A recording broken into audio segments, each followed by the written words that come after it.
اور حضرت علی کا فرمان ہے الموت لیس منہ الفوت، موت سے آج تک کوئی بچ نہیں سکا۔ ان اقمتم لہو اخذکم، مقابلہ کرو گے پکڑے گی تمہیں، گرائے گی تمہیں۔ ان فررتم منہ ادرککم، اس سے بھاگو گے تو تمہیں دبوچے گی۔ لہذا الوحا الوحا، جلدی کرو جلدی کرو۔ کس چیز کی؟ النجا، نجات پانے کی، نجات پانے کی، جلدی کرو جلدی کرو۔ اور خود ان کا اپنا یہ حال تھا،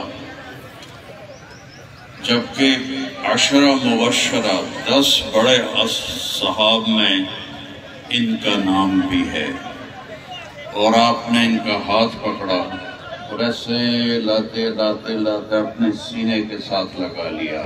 کہا علی اترضى ان یکون منزلک مقابل منزلی فی الجنہ، علی تو راضی ہے جنت میں تیرا گھر میرے گھر کے سامنے ہو۔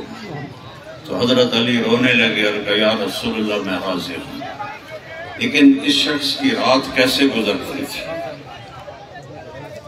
ضرار ابن زمرہ کنانی جو ان کے شاگرد ہیں، وہ فرماتے ہیں وَلَقَدْ رَأَيْتُهُ فِي بَعْضِ مَوَاقِفِهِ، میں نے ان کو بہت دفعہ دیکھا۔ کس وقت؟ وَقَدْ أَرْخَ اللَّيْلُ سُدُولَهُ، جب رات کے پردے بہت گہرے ہو جاتے تھے۔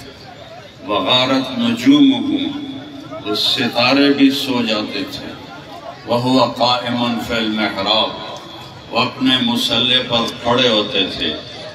قَابِضًا عَلَى لِحْيَتِهِ، اپنی داڑھی کو پکڑا ہوتا تھا ایسے۔ يَتَمَلْمَلُ تَمَلْمُلَ السَّلِيمِ، وہ تڑپتے تھے جیسے سانپ کا ڈسا تڑپتا ہے۔ وَيَبْكِي بُكَاءَ الْحَزِينِ،